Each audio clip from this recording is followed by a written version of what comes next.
Metanoia ministries YouTube ചാനലിലേക്ക് ഏവർക്കും സ്വാഗതം.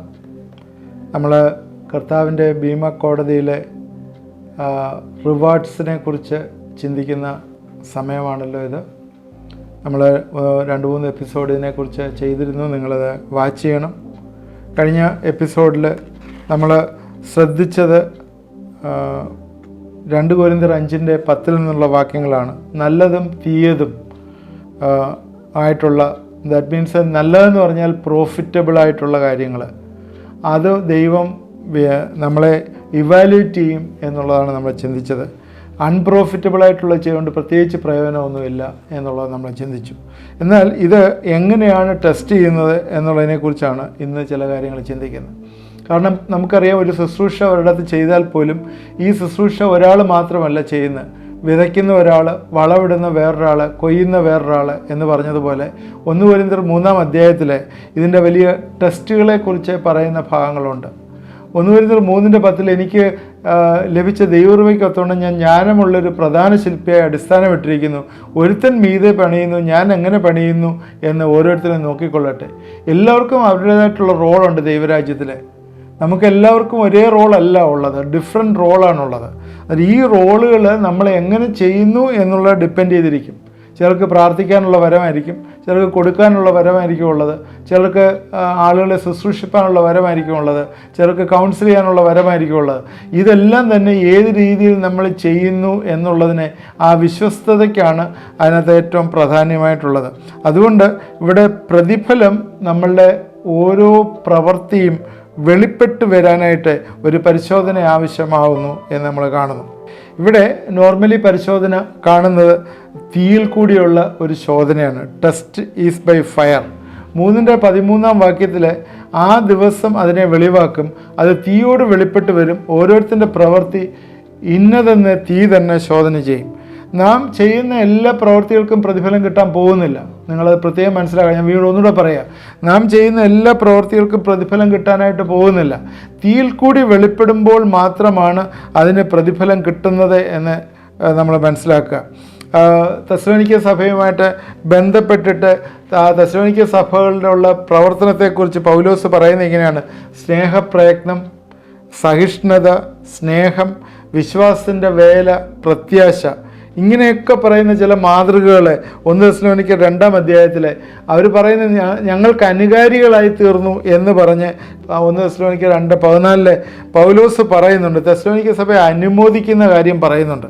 എന്നാൽ അതേ സമയത്ത് തന്നെ എഫെസോസിലേക്ക് വരുമ്പോഴത്തേക്ക്, എഫെസോസ് പിന്നീടുള്ളതാണ്. എഫെസോസ് വെളിപ്പാട് പുസ്തകം 2-ാം അധ്യായത്തിൻ്റെ 5-ാം വാക്യത്തിൽ നിൻ്റെ നിലവിളക്ക് മാറ്റുമെന്നാണ് പറഞ്ഞിരിക്കുന്നത്. എന്ന് വെച്ചാൽ നിൻ്റെ പ്രയത്നം, സഹിഷ്ണുത, പ്രവൃത്തി എല്ലാം ഞാൻ അറിയുന്നു, എന്നാൽ നീ മാനസാന്തരപ്പെടുക. സെക്കൻഡ് ജനറേഷനിലേക്ക് വന്നു കഴിഞ്ഞപ്പോൾ, 1-ാം ജനറേഷനിൽ തെസ്സലോനിക്ക സഭ സ്നേഹപ്രയത്നവും വിശ്വാസത്തിൻ്റെ വേലയും പ്രത്യാശയും എല്ലാം ഉണ്ടായിരുന്നെങ്കിൽ 2-ാം ജനറേഷനിലേക്ക് വന്നപ്പോൾ, എഫെസോസ് സഭയ്ക്ക് വന്നപ്പോഴത്തേക്ക് അതൊരു ആചാരമായി മാറി. ജെനുവിനിറ്റി ഇല്ലാതെ പോയി. അതുകൊണ്ട് നിലവിളക്ക് ഞാൻ മാറ്റും എന്ന് കർത്താവ് പറയുന്നു. കർത്താവിൽ നിന്നുള്ള സ്നേഹത്തിൽ നിന്നായിരിക്കണം നമ്മുടെ പ്രവൃത്തിയെല്ലാം. അത് തീയിൽ കൂടി ശോധന ചെയ്യും. തീ പോലെയുള്ള കണ്ണുകൾ തീയോടുകൂടി വെളിപ്പെട്ട് വരും. അപ്പോൾ തീയിൽ കൂടി വെളിപ്പെട്ട് വരുമ്പോൾ ഇതെല്ലാം തന്നെ ശോധന ചെയ്യപ്പെടും. മത്തായിയുടെ സുവിശേഷം 6-ാം അധ്യായത്തിൽ യേശുക്രിസ്തു പറയുന്ന ചില കാര്യങ്ങളുണ്ട്. മനുഷ്യരുടെ നേരെ കാണിക്കാനായിട്ട് ഭിക്ഷ കൊടുക്കുന്ന കാര്യം, ദാനം ചെയ്യുമ്പോൾ അവർക്ക് പ്രതിഫലം കിട്ടിപ്പോയി എന്നാണ് പറയുന്നത്. വലങ്കൈ ചെയ്യുന്ന ഇടങ്കൈ അറിയരുത്. ഭിക്ഷ കൊടുക്കുന്ന കാര്യത്തിൽ പറയുന്നു. ഉപവസിക്കുമ്പോൾ മത്തായി 6:16 ഉപവസിക്കുമ്പോൾ അവരെ എങ്ങനെ ചെയ്യണമെന്ന് പറയുന്നുണ്ട്. പ്രതിഫലം അവർക്ക് കിട്ടിപ്പോയി. അല്ലെങ്കിൽ പ്രാർത്ഥിക്കുമ്പോൾ നിങ്ങൾ രഹസ്യത്തിൽ പോയി അടച്ചിരുന്ന് പ്രാർത്ഥിക്കാനായിട്ട് പറയുന്നു.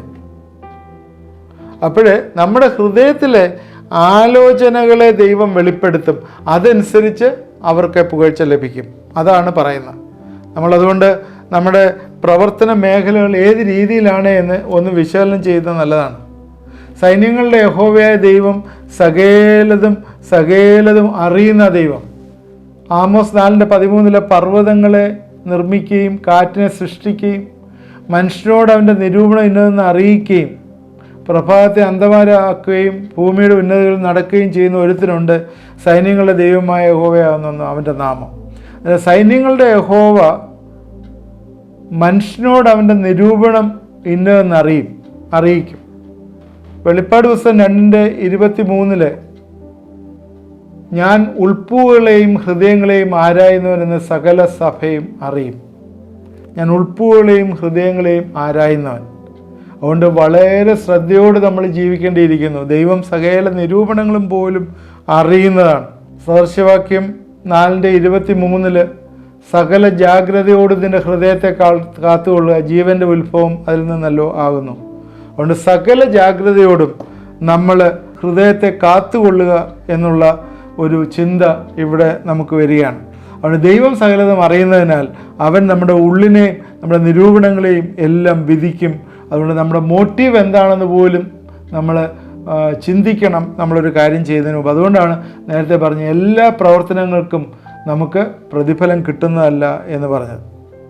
ദൈവത്തിൻ്റെ പ്രവർത്തന മേഖലകൾ നമ്മൾ ശ്രദ്ധിച്ചാൽ അറിയാം, ദൈവം മനുഷ്യനെ കൂടാതെ ഒന്നും പ്രവർത്തിക്കുന്നില്ല.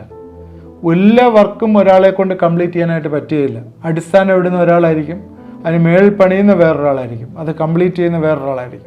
അതുകൊണ്ട് എല്ലാം ഒരാൾ തന്നെ ചെയ്തു തീർക്കാനായിട്ട് എപ്പോഴും പറ്റുകയില്ല. അതുമാത്രമല്ല, ഈ ലോകത്തിൽ ദൈവം മനുഷ്യനെ ഉപയോഗിച്ചാണ് പ്രവർത്തിക്കുന്നത്. ഈവൻ ദൂതന്മാരെ പോലും തന്നെ സുവിശേഷം അറിയിക്കാനായിട്ട് ഈ ലോകത്തിലേക്ക് ഉപയോഗിച്ചിട്ടില്ല, മനുഷ്യരാണ് ഉപയോഗിച്ച്. യേശുക്രിസ്തു തന്നെ ഇൻകാർണേറ്റ് ചെയ്ത് ഈ ലോകത്തിലേക്ക് വന്നു, കാരണം മനുഷ്യനെ രക്ഷിക്കാനായിട്ടാണ് വന്നത്. അതുകൊണ്ട് നമ്മൾ ദൈവത്തിൻ്റെ സഹപ്രവർത്തകരാണ്, കോ ലേബറേഴ്സ് വിത്ത് ഗോഡ്. ദൈവത്തിൻ്റെ പ്രവർത്തനം ചെയ്യുവാനായിട്ട് നമ്മൾ ആയിരിക്കുന്നു. 2 കൊരിന്ത്യർ 6:1 നമ്മൾ സഹപ്രവർത്തകർ എന്ന് പറഞ്ഞു. അത് മാത്രമല്ല, കർത്താവിൻ്റെ ശുശ്രൂഷയുടെ സമയത്തും കർത്താവ് ശിഷ്യന്മാരോട് ചേർന്ന് പ്രവർത്തിച്ചതായിട്ട് കാണുന്നു. അത് എന്താണ് നമുക്ക് ആവശ്യമായിട്ടുള്ളതെന്ന് ചോദിച്ചാൽ നമ്മൾ ഈ പ്രവർത്തനങ്ങളെല്ലാം വിശ്വസ്തരായിരിക്കണം എന്നുള്ളതാണ്. മോശ ദൈവഭവനത്തിലൊക്കെയും വിശ്വസ്തനായിരുന്നു. 8 പ്രാവശ്യം യഹോവ മോശയോട് കൽപ്പിച്ചു. അത് 8 പ്രാവശ്യവും ദൈവഭവനത്തിലൊക്കെയും വിശ്വസ്തനായിരുന്നു എന്ന് കാണുന്നു. ഞാൻ ആ റെഫറൻസ് എന്ന് പറയാൻ നിങ്ങൾ നോട്ട് ചെയ്യുകയോ അല്ലെങ്കിൽ നിങ്ങൾ പഠിക്കുകയോ ചെയ്യുക. പുറപ്പാട് പുസ്തകം 40:16, 40:19, 40:21, 40:23, 40:25, 40:27, 40:29, 40:32 8 പ്രാവശ്യം യഹോവ മോശയോട് കൽപ്പിച്ചതുപോലെ തന്നെ അവൻ ദൈവഭവനത്തിലൊക്കെയും വിശ്വസ്തനായിരുന്നു എന്ന് കാണുന്നു. അപ്പോഴും വിശ്വസ്തരാകുക എന്നുള്ളത് ഏറ്റവും പ്രധാനമായിട്ടുള്ളൊരു കാര്യമാണ്. 5 താലന്തുകളുടെ ഉപമ, താലന്തുകളുടെ ഉപമ നമുക്കറിയാമല്ലോ. 5 താലന്ത്, 2 താലന്ത്, 1 താലന്ത് കൊടുത്തവർക്ക് എന്താണ് സംഭവിച്ചത്? അവൻ പോയി അത് യൂസ്ഫുള്ളായിട്ട്, അത് പ്രോഫിറ്റബിളായിട്ട് വിനിയോഗിച്ചു. വീണ്ടും ആ ചിന്തയാണ് വരുന്നത്, പ്രോഫിറ്റബിളായിട്ട് വിനിയോഗിച്ചു. 5 ഉള്ളവൻ 5 കൂടി നേടി. അന്നേരം അവരെ എന്താണ് പറയുന്നത്? നല്ലവനും വിശ്വസ്തനുമായ ദാസനെ. അതിനവൻ വിശ്വസ്തനായിരുന്നു. ദൈവം ഏൽപ്പിച്ച പ്രവർത്തനം വിശ്വസ്തയോട് ചെയ്തു. അതുപോലെ തന്നെ നമ്മളും ദൈവസന്നിധിയിൽ വിശ്വസ്തരായിരിക്കണം. ലൂക്കോസ് 16:10 അത്യല്പത്തിൽ വിശ്വസ്തനായവൻ അധികത്തിലും വിശ്വസ്തൻ, അത്യല്പത്തിൽ നീതി കെട്ടവൻ അധികത്തിലും നീതി കെട്ടവൻ. അതെല്ലാം സെൽഫ് എക്സ്പ്ലനേറ്ററി ആയതുകൊണ്ട് ഞാൻ പിന്നെ അതിനെക്കുറിച്ച് കൂടുതലായിട്ട് പറയുന്നില്ല. 1 കൊരിന്ത്യർ 4:2 പറയുന്നതാണ്, ഗ്രഹവിചാരന്മാർ അന്വേഷിക്കുന്നതോ അവർ വിശ്വസ്തരായിരിക്കണം എന്നത്രേ. ഗ്രഹവിചാരന്മാർ വിശ്വസ്തരായിരിക്കണം. നീ അല്പത്തിൽ വിശ്വസ്തൻ നിന്നെ അധികത്തിൽ വിചാരകനാക്കും. ഇതിനകത്ത് ഒരുപാട് മീനിങ് ഉണ്ട്. അതിനകത്ത് നമ്മൾ മനസ്സിലാക്കണം.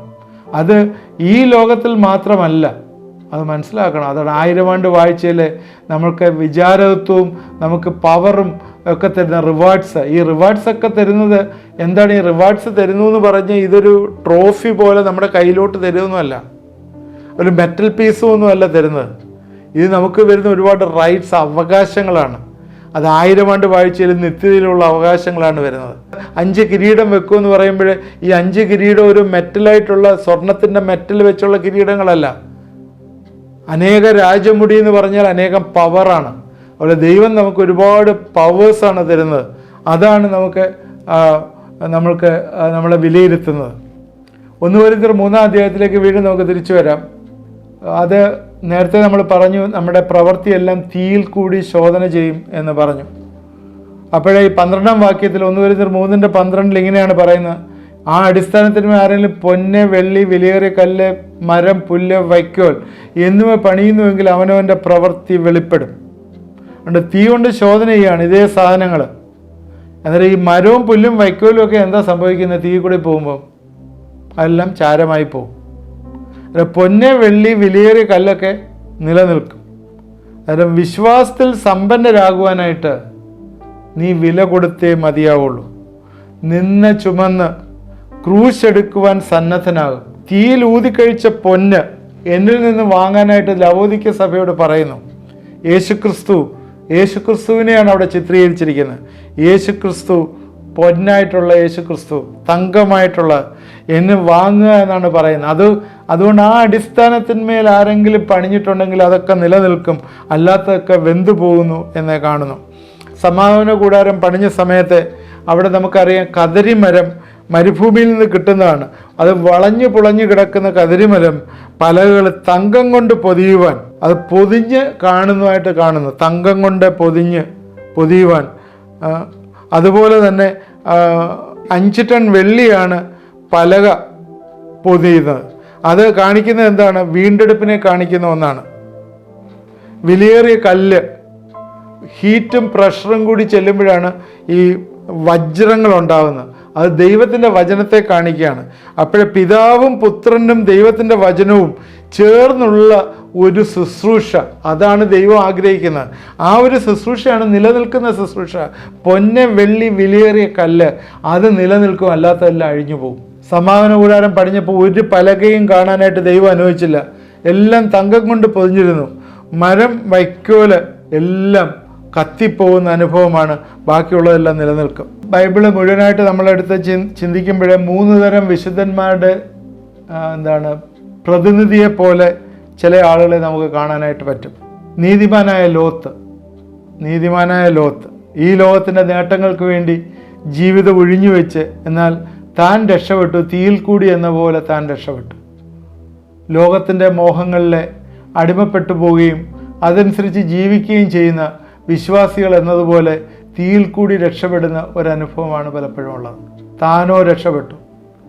ബൈബിളിലെ വെളിപ്പാട് പുസ്തകത്തിലെ കഷ്ടത്തിൽ കൂടി കടന്നു വന്ന് കുഞ്ഞാടിൻ്റെ രക്തത്തിൽ അങ്കി വെളുപ്പിച്ചവർ എന്ന് പറഞ്ഞൊരു ടീമുണ്ട്. അത് കാണാം. ഒരുപാട് ഇൻ്റർപ്രിട്ടേഷൻ അതിനെക്കുറിച്ച് പറയുന്നുണ്ട്. അതിനകത്ത് പറയുന്നുണ്ട്. പല ആളുകൾ പല രീതിയിൽ വ്യാഖ്യാനിക്കുക. അതെടുത്തു വെച്ചിട്ട് സഭ മഹാകഷ്ട ദിവസത്തിൽ കൂടി കടന്നു പോകുമെന്ന് പഠിപ്പിക്കുന്നവരുണ്ട്. അതെടുത്തു വെച്ചിട്ട് അത് കർത്താവിൻ്റെ രഹസ്യപ്രത്യക്ഷയിൽ വന്ന ആളുകളാണെന്ന് പറയുന്നവരുണ്ട്. എല്ലാം ഉണ്ട്. എന്നാൽ ഞാനത് വിശ്വസിക്കുന്ന അതല്ല. ലോകത്തിൻ്റെ മയത്തിൽ അകപ്പെട്ടു പോയ വിശ്വാസികളായിട്ടുള്ള ആൾക്കാർ, ഒന്നുകൂടെ പറയാം, ലോകത്തിൻ്റെ മയത്തിൽ അകപ്പെട്ടു പോയി, ഈ ലോകത്തിൻ്റെ പരിജ്ഞാനത്തിൽ ആയിപ്പോയി അധപ്പതിച്ചു പോയ വിശ്വാസ സമൂഹം കർത്താവിൻ്റെ വരവെങ്കിൽ എടുക്കപ്പെടാതെ ഇവിടെ കിടക്കുമ്പോൾ അവർ ഈ കഷ്ടങ്ങൾ കൂടി കടന്നു പോകുമ്പോൾ അവർക്ക് തിരിച്ചറിവ് വരും. അതൊരു രീതിയിൽ പറഞ്ഞാൽ ഒരു ബാലശിക്ഷ എന്ന് വേണമെങ്കിൽ പറയാം. അത് കർത്താവിൻ്റെ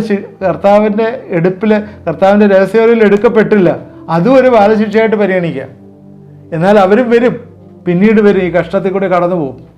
കടന്നു പോയപ്പം വലിയൊരു ജനത്തെ കണ്ടു എന്ന് പറഞ്ഞില്ലേ, അത് നീതിമായ ലോത്തിൻ്റെ ഒരു ഉദാഹരണമാണ്. 3 തരം വിശുദ്ധന്മാരുണ്ടെന്ന് പറഞ്ഞു. അവസാനം തീയിൽ കൂടി എന്ന പോലെ ശോധന ചെയ്യും. അവസാനം അധ്വാനഫലം എല്ലാം നഷ്ടപ്പെട്ട് തീയിൽ കൂടി എന്ന പോലെ ആ വ്യക്തി കർത്താവിൻ്റെ അരികിലേക്ക് വരും.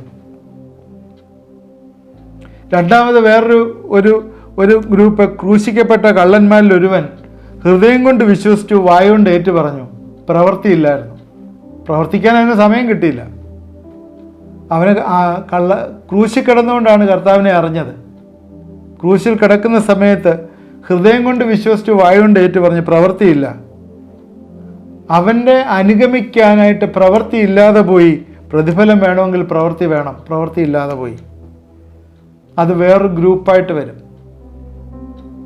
ചില ആളുകളുണ്ട്, അവസാന നാളിൽ മാത്രം മതി, കർത്താവിനെ അറിഞ്ഞാൽ മതി എന്ന് പറയുന്ന ചില ഗ്രൂപ്പ്. എല്ലാം കഴിഞ്ഞ് യൗവനത്തിൽ വേണ്ട കർത്താവിനെ, ബാല്യത്തിൽ വേണ്ട കർത്താവിനെ ദൈവം ആയുസ് കൊടുക്കുന്നുണ്ട്. വാർദ്ധക്യത്തിൽ വന്ന് മരിക്കുന്നതിന് ഒരാഴ്ചയ്ക്ക് മുമ്പ് കർത്താവിനെ അറിയാനായിട്ട് നമുക്കറിയത്തില്ല എന്നാ മരിക്കുന്നതെന്നൊന്നും. നമുക്ക് കർത്താവിനെ അറിയാൻ പറ്റുമെന്നും അറിയത്തില്ല അങ്ങനെ നോക്കിയാൽ. അന്നേരം അങ്ങനെ സംഭവിച്ചിടത്തോളം ഇവിടെ കള്ളൻ, കുരിശിൽ കിടന്ന കള്ളൻ ലാസ്റ്റ് മൊമെൻറ്റിൽ ഹൃദയം കൊണ്ട് വിശ്വസിച്ചു. കാരണം ആ ഇൻസിഡൻ്റൊക്കെ കണ്ടുകൊണ്ട് വിശ്വസിച്ചായിരിക്കാം. എന്തായാലും ഹൃദയം കൊണ്ട് വിശ്വസിച്ചു, വായുകൊണ്ട് ഏറ്റു പറഞ്ഞു. അവന് പ്രവർത്തനമില്ലാതെ പോയി, അനുഗമിക്കാനായിട്ട് പ്രവൃത്തിയൊന്നുമില്ലാതെ പോയി. അത് വേറൊരു ടൈപ്പ്. മൂന്നാമത് പൗലോസ് പറഞ്ഞൊരു കാര്യമാണ്, ഞാൻ നല്ല പോർ പൊരുതു, ഓട്ടം തികച്ചു, വിശ്വാസം കാത്തു, ഇനി നീതിയുടെ കിരീടം എനിക്കായിട്ട് വെച്ചിരിക്കുന്നു. കർത്താവിന് വേണ്ടി അധ്വാനിച്ച വ്യക്തി, ആ ഒരു രീതിയിലുള്ള ഒരു വ്യക്തിത്വം അല്ലെങ്കിൽ ഒരു ചിന്തയാണ് നമുക്ക് വരാനായിട്ട് ദൈവം നമ്മളെക്കുറിച്ച് ആഗ്രഹിക്കുന്നത്. നല്ല പോർ പൊരുതുക, ഓട്ടം തികയ്ക്കുക, വിശ്വാസം കാക്കുക. ഈ നാളിൽ വിശ്വാസം കാക്കാനായിട്ടൊക്കെ ഒരുപാട് കഷ്ടപ്പെടണം. അല്ലെങ്കിൽ വിശ്വാസം കാക്കാനൊന്നും പറ്റത്തില്ല. നമ്മുടെ ഏറ്റവും മുൻപന്തിയിൽ നിൽക്കുന്ന സഭകളിൽ പോലും ഇന്ന് വിശ്വാസം നഷ്ടപ്പെട്ടുകൊണ്ടേയിരിക്കുന്ന ഒരു അനുഭവമാണ് കാണുന്നത്. ഓരോ ദിവസവും നമ്മൾ ഓരോ കാര്യങ്ങൾ, ഇപ്പോൾ ഈ നമുക്ക് ഈ സോഷ്യൽ മീഡിയ ഒക്കെ ഉള്ളതുകൊണ്ട് പച്ചയ്ക്ക് ഫോട്ടോ എടുത്തിട്ട് ദൈവദാസന്മാരെ ഒരു രീതിയിൽ പറഞ്ഞാൽ പീഡിപ്പിക്കുകയാണ് ചെയ്യുന്നത്. കാരണം അവർക്ക് വിശ്വാസം കാക്കാൻ പറ്റാതെ കോംപ്രമൈസിന് വേണ്ടി പോകുന്നത് കൊണ്ടാണ് ഇതൊക്കെ വന്നു ചേരുന്നത്. എന്തെങ്കിലും ഒരു കോംപ്രമൈസ് വരുമ്പോൾ പണ്ടൊക്കെ ആണെങ്കിൽ അതൊക്കെ അടക്കി വെക്കാനും അല്ലെങ്കിൽ ആരും അറിയാതെ പൊത്തുവരുവത്തിൽ വെക്കാനും പറ്റും. ഇപ്പോഴേ ഈ പറഞ്ഞതുപോലെ കർത്താവെല്ലാം കാണുന്നു എന്ന് പറഞ്ഞ പോലെ ഇപ്പം ക്യാമറയും നമ്മുടെ മൊബൈലിൻ്റെ ക്യാമറകളൊക്കെ എല്ലാം കണ്ടുകൊണ്ടിരിക്കുകയാണ്. ഇതെല്ലാം അപ്പോഴപ്പോഴ് അവർ ഷൂട്ട് ചെയ്ത് വാട്സാപ്പിന് വഴിയും അതുപോലെ സോഷ്യൽ മീഡിയ വഴിയെല്ലാം പുറത്ത് വന്നുകൊണ്ടിരിക്കുകയാണ്. അതൊക്കെ കാണുമ്പോഴേ അയ്യോ, നമ്മുടെ ദൈവദാസന്മാരൊക്കെ എത്ര പരിതാപകരമായി പോയി എന്ന് പലപ്പോഴും നമ്മൾ ചിന്തിക്കുന്നു. ബൈബിളിൽ എഴുതിയിട്ടുണ്ട്, നിൽക്കുന്നവൻ വീഴാതിരിപ്പാൻ സൂക്ഷിച്ചുകൊള്ളട്ടെ, ജഡമായി തീരുന്ന സമൂഹം. ഈ 3 തരം വിശുദ്ധന്മാർ ഇതിൽ കൂടി കടന്നു പോകും, തീയിൽ കൂടി എന്ന പോലെ അവരുടെ പ്രവർത്തികൾ ശോധന ചെയ്യുമ്പോഴേ പൗലോസ് പറഞ്ഞതുപോലെ കർത്താവിന് വേണ്ടി അധ്വാനിച്ച് വിശ്വാസം കാത്തതുകൊണ്ട് എനിക്കെന്താ, പൗലോസിന് പ്രവർത്തികൾ ഉണ്ട്, ഒന്നും അഴിഞ്ഞു പോകാത്ത പ്രവർത്തികളുണ്ട്. ആ ഒരു അനുഭവത്തിലാണ് റിവാർഡ്സ് നമ്മൾ ഏറ്റെടുക്കേണ്ടത്. ഇനി നമുക്ക് തുടർന്നും ഈ റിവാർഡ്സിനെ കുറിച്ച് ചിന്തിക്കണം. വിശ്വാസികളുടെ റിവാർഡ്സിനെ കുറിച്ചാണ് ഇപ്പോഴത് പറഞ്ഞുകൊണ്ടിരിക്കുന്നത്. നമ്മൾ ഇതുവരെയും മറ്റുള്ള 2 ന്യായാസനമുണ്ട്, അതിലേക്ക് പ്രവേശിച്ചില്ല. നമ്മൾ ഭീമ കോർട്ടിനകത്തുള്ള ന്യായാസനത്തെക്കുറിച്ചാണ് പറയുന്നത്. അതിനകത്താണ് കൂടുതൽ നമുക്ക് പറയാനുള്ളത്. കാരണം വിശ്വാസികളെക്കുറിച്ചാണല്ലോ പറയുന്നത്. അതുകൊണ്ട് കൂടുതൽ പറയാനുള്ളത് അതിനകത്താണ്. അതുകൊണ്ട് ഈ ചിന്തകൾ ദൈവം നമുക്ക് ബലം തരട്ടെ, ശക്തി തരട്ടെ. ഈ ദിവസങ്ങളിൽ ദൈവം നമ്മളെ ഉറപ്പിക്കട്ടെ. നമുക്ക് പ്രാർത്ഥിക്കാം. ദൈവമായ കർത്താവേ, ഇത് കണ്ടുകൊണ്ടിരിക്കുന്ന എല്ലാവരെയും അനുഗ്രഹിക്കണമേ. ദൈവമേ, ഞങ്ങൾ ഏത് തരത്തിലുള്ള ആൾക്കാരാണ് എന്ന് ചിന്തിപ്പാനായിട്ട് ഞങ്ങളെ സഹായിക്കണമേ. കർത്താവെ, പഴയ നിയമത്തിൽ തന്നെ സമാപന കൂടാരത്തിൻ്റെ എക്സാമ്പിൾ കൂടി കർത്താവെ നീ ഞങ്ങളോട് സംസാരിച്ചാണ്. കർത്താവെ, എല്ലാം തങ്കം കൊണ്ട് പൊതിഞ്ഞിരിക്കുകയാണ്.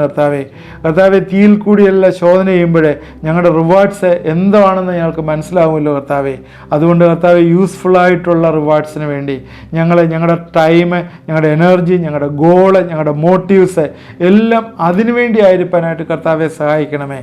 എല്ലാം തീയിൽ കൂടി ശോധന ചെയ്യുമ്പോഴേ അതിൻ്റെ മഹത്വം വെളിപ്പെട്ട് വരും എന്ന് ഞങ്ങൾ അറിയുന്നു. മരം, കല്ല്, വൈക്കോലൊക്കെ ആണെങ്കിൽ അതെല്ലാം കത്തിപ്പോകുമല്ലോ കർത്താവെ. എന്നാൽ തനി തങ്കത്തിൽ കർത്താവെ, പൊന്നിലുള്ളത് കർത്താവെ അത് റിഫൈൻ ചെയ്ത് അത് വീണ്ടും പ്യൂരിഫൈഡ് ആയിട്ട് കർത്താവെ അത് നിലനിൽക്കുമെന്നതിൻ്റെ വചനത്തിലുള്ള ഓർത്ത് സ്തോത്രം. അതിനാൽ ഈ ദിവസങ്ങളിൽ ഞങ്ങളുടെ അടിസ്ഥാനത്തിൽ ഞങ്ങൾ പണിയുന്നതിൽ ഞങ്ങളുടെ പണികളൊക്കെ ശോധന ചെയ്യുവാനായിട്ട് ഞങ്ങളുടെ പേഴ്സണൽ ലൈഫിൽ കർത്താവെ ഇടവരുത്തണമേ, സഹായിക്കണമേ. ഒരിക്കലും വീണു പോകാതെ കോംപ്രമൈസ് ചെയ്യാതെ നിൽപ്പാനായിട്ട് കർത്താവെ സഹായിക്കണമേ എന്ന് പ്രാർത്ഥിക്കുന്നു. കർത്താവെ, ഇത് കണ്ടുകൊണ്ടിരിക്കുന്ന ചില കർത്താവെ ദൈവത്തിൻ്റെ വേല ചെയ്യുന്ന ദാസന്മാർ, അവരെ ഇന്ന് ഓർത്ത് പ്രാർത്ഥിക്കുന്നു. പലരെ പ്രയാസങ്ങളിലെ, പീഡനങ്ങളിലെ, പ്രത്യേകിച്ച് സുവിശേഷ വേലയിലെ വ്യാപൃതരായി വടക്കേ ഇന്ത്യയിലും പല ഭാഗങ്ങളിലും ഇൻവോൾവ് ചെയ്ത് നിൽക്കുന്നവരെ, ഇപ്പോഴേ താൽക്കാലികമായിട്ട് പ്രവർത്തനം നിർത്തിവെച്ചിരിക്കുന്നവരെ നിൻ്റെ കരങ്ങളിലേക്ക് സമർപ്പിച്ച് പ്രാർത്ഥിക്കുന്നു. നിൻ്റെ ആത്മാവെ ഇന്ന് രാത്രികാലം അവരോട് ഇടപെടണം. കർത്താവെ, നിനക്ക് വേണ്ടി ഞങ്ങളെ യാഗമായി തീരുവാനായിട്ട്, നിനക്ക് വേണ്ടി മാർട്ടിയേഴ്സായി തീരുവാനായിട്ട്, നിനക്ക് വേണ്ടി മരിക്കുവാനായിട്ടും ഇറങ്ങി പുറപ്പെടുവാൻ കർത്താവെ അവരെ ഇടവരുത്തണമേ എന്ന് പ്രാർത്ഥിക്കുന്നു. ഈ ദിവസങ്ങളിലെ ദൈവത്തിൻ്റെ ആത്മാവ് അവരെ ഹേമിക്കട്ടെ എന്ന് പ്രാർത്ഥിക്കുന്നു. വടക്കേ ഇന്ത്യയിലെ തെരുവുകളിലും ഇന്ത്യയുടെ വിവിധ ഗ്രാമങ്ങളിലും പോയി നിനക്ക് വേണ്ടി നിന്ന് സുവിശേഷിപ്പാനായിട്ട് കർത്താവെ അവരെ ശക്തീകരിക്കണമേ, കർത്താവെ ബലപ്പെടുത്തണമേ എന്ന് പ്രാർത്ഥിക്കുന്നു. ചില ശാരീരിക പ്രയാസങ്ങളാൽ, കർത്താവെ ക്ഷീണങ്ങളാലും ഒക്കെ കർത്താവെ കോവിഡിന് ശേഷം ചില പ്രയാസങ്ങൾ അനുഭവിക്കുന്നവരുണ്ട്. അവരെ നിൻ്റെ കരങ്ങളിലേക്ക് സമർപ്പിക്കുന്നു. അങ്ങനെ അനുഭവിച്ച് കർത്താവെ ചില ശുശ്രൂഷകർ തിരിച്ചു വന്നു, അവർ ഭവനത്തിലൊക്കെ വിശ്രമിക്കുന്നു. അവരെയൊക്കെ നിൻ്റെ കരങ്ങളിലേക്ക് സമർപ്പിക്കുന്നു. കർത്താവെ, വീണ്ടും നീ ഉണർവഹിക്കണമേ എന്ന് പ്രാർത്ഥിക്കുന്നു. അവരുടെ ജീവിതങ്ങൾ ശക്തിയായിട്ട് ദൈവത്തിൻ്റെ ആത്മാവ് പ്രവർത്തിക്കട്ടെ എന്ന് പ്രാർത്ഥിക്കുന്നു. ഈ ദിവസങ്ങൾ വീണ്ടും മൂവ് ചെയ്യുവാനായിട്ട് പ്രാർത്ഥിക്കുന്നു. കർത്താവെ, നിൻ്റെ കൃപ കൂടെ ഇരുന്ന് അനുഗ്രഹിക്കുകയും സഹായിക്കുകയും ചെയ്യണമേ. നിൻ്റെ ആത്മാവ് ഒരിക്കലും കർത്താവെ ഉറങ്ങുന്നില്ലല്ലോ, അതെപ്പോഴും ഞങ്ങളെ ബലപ്പെടുത്തുകയും ശക്തീകരിക്കുകയും ചെയ്യുന്നതായിട്ട് ഓർത്ത് സ്തോത്രം. ഈ ദിവസങ്ങൾ ഇരട്ടി ശക്തിയോടുകൂടി പ്രവർത്തിപ്പാനുള്ള കൃപ തരുകയും സഹായിക്കുകയും ചെയ്യണമെന്ന് പ്രാർത്ഥിക്കുന്നു. എന്നോട് ചേർന്ന് പ്രാർത്ഥിച്ച് എല്ലാവരെയും അനുഗ്രഹിക്കുകയും സഹായിക്കുകയും ചെയ്യണം. യേശു ക്രിസ്തുവിൻ്റെ നാമത്തിൽ പ്രാർത്ഥിക്കുന്നു. കേൾക്കുമാറാകണമേ. ആമേൻ. ഇത് വാച്ച് ചെയ്ത് എല്ലാവരെയും ദൈവം അനുഗ്രഹിക്കട്ടെ. തുടർന്ന് ഇത് കാണണം. നമ്മൾ ഇനി റിവാർഡ്സിനെ കുറിച്ചൊക്കെ സംസാരിക്കുന്ന ദിവസങ്ങളാണ്. തീർച്ചയായും ദൈവം നമ്മളെ അനുഗ്രഹിക്കട്ടെ.